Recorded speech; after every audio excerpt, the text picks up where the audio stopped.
Look at that face on the ground. That's how you do spider lessons. 3. Look how close her knees get to her elbows. 5.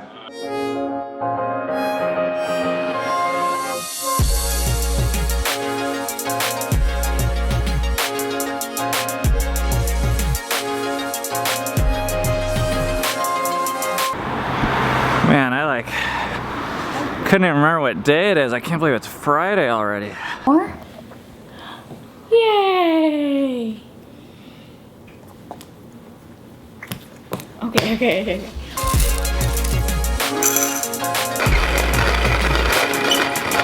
For about a year, I've been wanting to have daily chores with the kids. They had some stuff like cleanup after meals. So what I would realize is that the house would be in disarray for like the whole week. The only times it wasn't is when I was going around cleaning up after them, or I would tell them here and there, hey, clean up your mess. I had this mental block of how do I do the chore chart. I think I tried a few times and it just wasn't working for some reason. The other day I was reading one of my friend's blogs and she was talking about doing the daily chore thing with her kids, and she's got... Hi, Jess. Hi, Jess. And all of a sudden this like mental block went away and I was like, I can do this. I can write a chore chart for my kids. So I just sat down and immediately I started to have these thoughts of, oh, I need to make it basically perfect, which I think is part of my mental block, that I need to make it a certain way. Not only does it function super well, but it looks sexy. But then I try to push that stuff away and say, you know what? That doesn't matter. All that matters is that my kids start doing chores. Half the battle is me being able to actually implement it, which means I take it seriously and I make sure it happens. And then I have to like manage the kids, and it's kind of hard, but I feel like I accomplished a victory that day. I think this shows some health for me because I naturally just clean up after the kids. And I want a clean house but I thought, well, I guess I'll just have to do it. Or I like nitpick at them and yell at them and say, hey, you do this, hey, you do this. Or I just get super frustrated. Days of the week, there's the chores, and then I just like plugged kids in. And then there's the time, which was really important for me. I needed to have a time every day. Ideally, I'd like it to be the same, but our schedule doesn't allow for that. So I have an alarm system on my phone. 9:30 a.m. Sunday, beep, beep, beep, beep, beep, chore, chore, chore. A huge thing that I knew I needed to do is to drop everything and we're gonna do this. We're gonna do this thing. Otherwise, I knew if I didn't do that, it would fail. I like really want to fly my drone today, but it's snowing out. And look, you're not supposed to do it in wind. So I don't want to lose my drone on the first day I own it either. So my mom wrote down these stuff right here. Yeah, what does it say? So tomorrow I picked crepes for my breakfast because tomorrow I'm gonna turn 6. Every year after Christmas I do my birthday because and so my mom wrote down this list yesterday. Okay, so what's it say? So tomorrow I choose crepes for my breakfast, and tonight she said I said I want a princess cake, and she said I'll try to find that out for you on the day for you. I don't know yet, but I'd like to find you something. I'm not sure. She wants a princess cake. I'm trying to get Cammy to just get her an ice cream cake that actually tastes good, and we can just like put colored frosting on it for her. What did you choose for dinner tonight? Spaghetti and meatballs, and for drinks, I picked Izzy's, and maybe I'll do something else. So tomorrow is Filia's birthday, and it falls on Shabbat, which is kind of interesting. So we're letting her choose her favorite dinner tonight, and then she gets to choose breakfast tomorrow.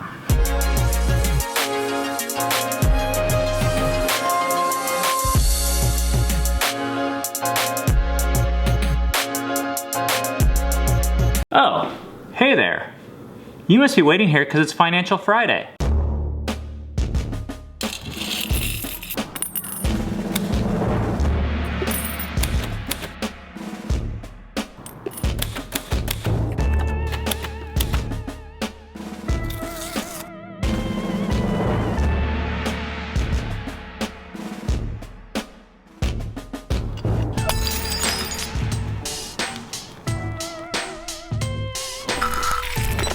To tell you guys the truth, I dread Financial Fridays because it's Friday and that's like always a crunch time, and I want to be out there flying my new drone. I'm like not that organized, and it only happens once a month, so there's all this like pressure to like get all this. Today, as promised in the title, I'm going to be talking about how much this vlog makes, or more accurately, doesn't make.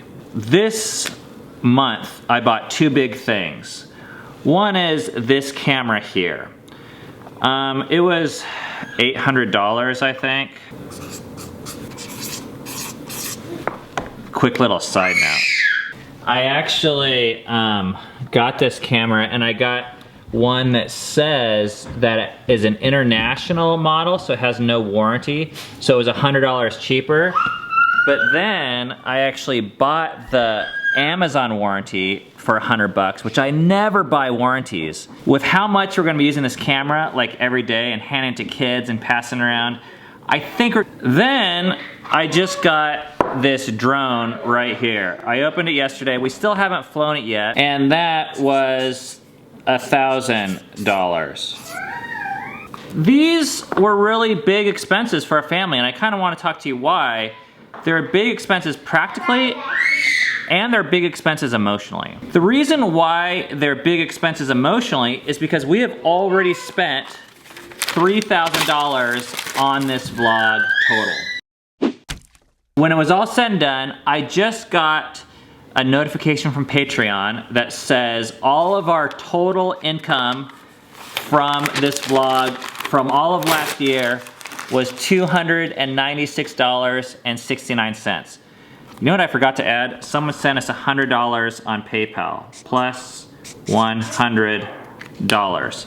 So actually, it's a total of $396, which means overall, our vlog this last year has lost $4,500, really $4,400. And I don't want to say lost, because I don't really believe that, but that's how much it's cost us outside of the time that we've spent. The reason why I'm buying new gear is because I believe that these products are gonna make the vlog better to watch. It's gonna make it more beautiful, it's gonna make it more engaging, it's gonna increase our ability to tell stories, and we'll find out. I'm really hoping that this doesn't end up in the Ohio River. I give it a 50-50 chance. For $1,000, that's a big investment for us, but we really, really believe in this vlog and the message that's coming across. One of the things that's hard though, is when something's losing money or costing so much money, you really have to decide if you believe in it that much. I mean, anyone can say that you believe in anything, but it's really when you have to pull your wallet out that you really have to decide if you believe it. And what would be really nice, or at least a lot easier, is if our vlog is making a bunch of money and then we're able to use like the money that we're making to buy all sorts of gear. And it just feels like it would be, it would certainly be easier. I don't know if it would be better though. One of the benefits of this vlog not making a ton of money is we actually have to define success in a different way. It's not based upon what people think about us or how much money is coming in or how much money is being made. It's being defined by what we think God is telling us to do and how obedient we are. And I think we've been obedient. Like, we've stuck with our schedule and we're making videos as best as we know how. And even a move like this, I think is like a step of obedience. Not that everyone needs to go out there and buy drones, but it's putting like all of our eggs in the basket that we think is the most faithful and honest and obedient for us. There are people that do support us on Patreon, and we are really thankful, because I think more than anything what support means to us is it means that we're not alone. But I understand that supporting us is a really personal thing for you guys, because one thing that you guys have seen for sure is we don't need the money. The way I see supporting people, it's not just based on if they need it or if I'm gonna change the world. It's actually based upon what I want to get credit for. So when people send money to us for this mission, for this purpose, I believe that they're partnering with us in a way. God sees that, and they're gonna get credit for part of what Fight for Together or our family is doing. So I think that's cool. So I really wanna say thank you to the 16 people that support us every month with $121. It actually really does mean a lot to us because we know it is completely optional. Sometimes it's $1, it's $2, it's $3, but we see it as a vote. Like, you guys are saying, hey, you're not alone, and we want to be a part of what you're doing. Now, I want to address this final issue because when we opened up the Patreon thing a while ago, there was a huge kind of like voice that said, why don't you guys do ads? Everyone on YouTube does ads.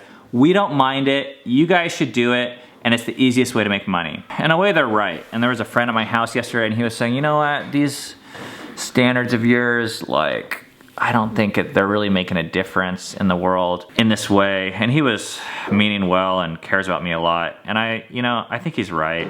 Like, I don't think we're really teaching anyone a lesson by not doing ads. But I actually think for us, it's really important to understand why we do this. We're not doing this for the money. So we did this birth video.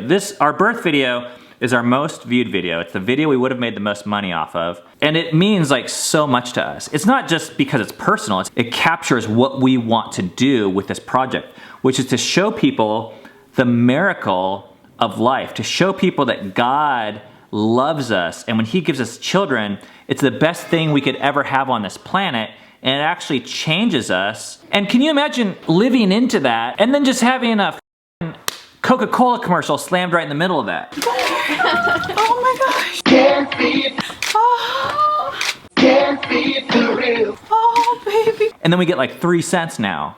It's like, no, I'm not trying to sell Coke. Like, that's not why we're here. It's not why we started the vlog. I don't want Coke or Adidas or anyone advertising their stuff, making money off what we feel our calling is.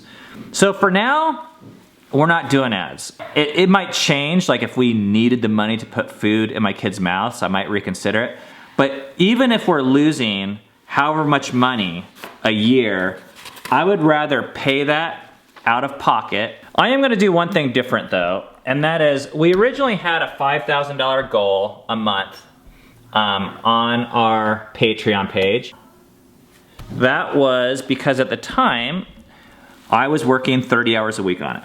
So that was $60,000 a year. I felt like that was reasonable for what we needed to kind of like consider the project self-sustaining. I'm not working on it 30 hours a week now. Seven has taken over. He is rocking it. Dove is killing it. I plan on investing in them more. They're learning. So I'm gonna set the goal at $1,000 a month. It's not like the goal even really matters, except for us, it does. Finally, I'd like to share this one thing that happened this month that was really helpful to us. We got in the mail this magazine. I don't know if you guys have heard of this. It's called Doorposts. And we ordered this like poster thing about how to raise kids. And this magazine came that's like a catalog and has all these like Christian products like posters and books. But the cool thing about this is it's all made by this one family. And there's like these like grandparents and then all their kids and all their grandkids. And I was like, oh my gosh, this is like so cool. Because this was actually our plan, was to make some books or some guides for people that want to learn more and sell them for like $5 each or $10 each. And thought maybe if people buy those books, that could help support the vlog and other projects that we take on. So seeing that this family kind of has like developed this business model around sharing what they think is valuable with people, man, that is something I would love to be able to pass on to my kids and include my kids into. So we'll see. Maybe this was a weird Financial Friday. I'm kind of running out of stuff to talk about. And I hope you don't see this as some veiled attempt to raise more funds. If you do want to contribute, the information is in the description. We have a Patreon account and a PayPal account. And we are super thankful to those of you that have contributed. Our kind of ask is it's only for people that have benefited from this greatly and want to contribute. Then please consider it. That's it though. The rest of you, don't worry about it. Stick around. Enjoy the show. We're glad you're here.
The drone is resting and taking a little break. Man, that was fun. It is Friday, which means we are ready to start our Shabbat preparations, which is our rest day. This is Filia's birthday cake. We are good parents. She requested a princess cake, so there's our princess. We modified. I could be one of those moms that like makes the cake, but I have no idea how to do that. So I bought it and then Eden decorated it. I just listened to that podcast you did with Jess. Link below. Jess asked what are practical ways, the most important way that we fight for family togetherness day in, day out. And Cammie said that our celebration of Shabbat or rest that we do together Friday and all day Saturday is the most important thing. Yeah, it helps reorient us for every week. And I agree with that. Yeah. Practically speaking, it has been the single best thing for us to get on the same page. Here's the thing about rest. We all need it. Yeah. Big, small, and we need it in different ways, from the work we do to make money and the work we do to try and be good enough, the spiritual work.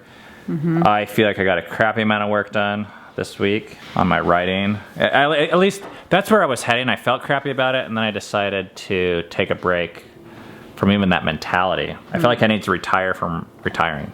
Yeah, I get that. Anyways, thanks again for another week, you guys. We'll see you next week with more drone footage. Whoa. You haven't even seen it yet. No, Oh, it's so I'm exciting. excited. All right. Our vlogs are taking on new level here, folks. Literally a new level. Shabbat Shalom. Maybe this was a weird Financial Friday. I'm kind of running out. Maybe this was a weird Financial Friday. I'm kind of running out of stuff to talk about. Can't be the real thing.